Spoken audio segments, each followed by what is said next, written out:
growing up, I came from a great Christian home. A lot of my childhood memories are attached to Christianity, being a part of a church event, church friends, all that kind of stuff. And so the church was a huge piece of my childhood growing up. The other big piece was sports. And as I think about it through the lens of my father, he was so pivotal in both of those areas. He coached all the sports that I played. So from t-ball up and through middle school, he coached all my baseball teams, travel teams, all that stuff he was a part of or coached. He cheerleaded me on. And in the church, he modeled what it meant to be a leader without having to be a pastor.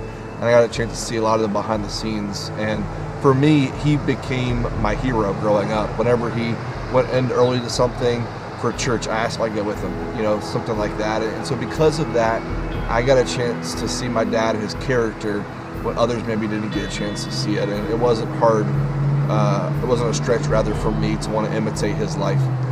I remember one of the other things we would do growing up is we would go camping. And when we would go camping, a lot of times we would go for a couple weeks at a time. We had a pretty nice camper. We'd go and we'd set up shop essentially for a couple weeks.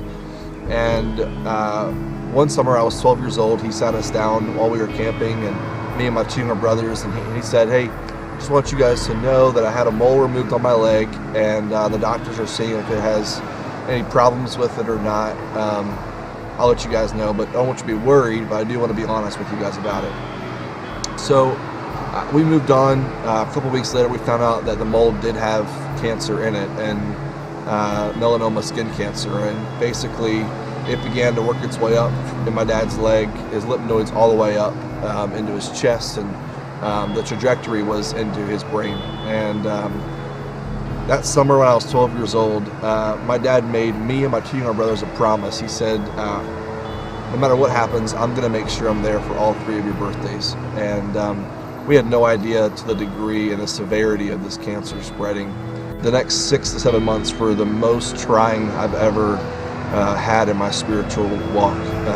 12 years old, I'd become 13.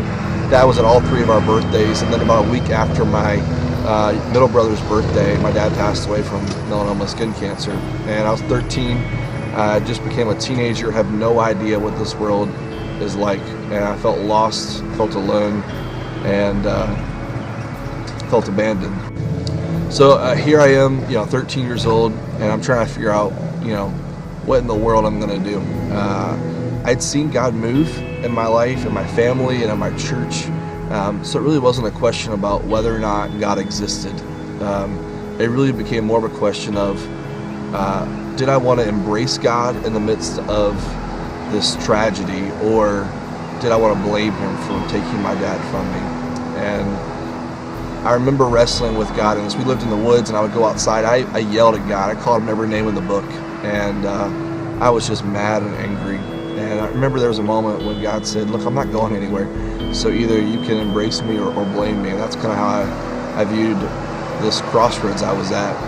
And I finally came to a point. I went on a short-term mission trip, and the following summer I'd already committed to go into it. And I remember coming to a place in my faith where I finally realized, look, I need to make a decision here.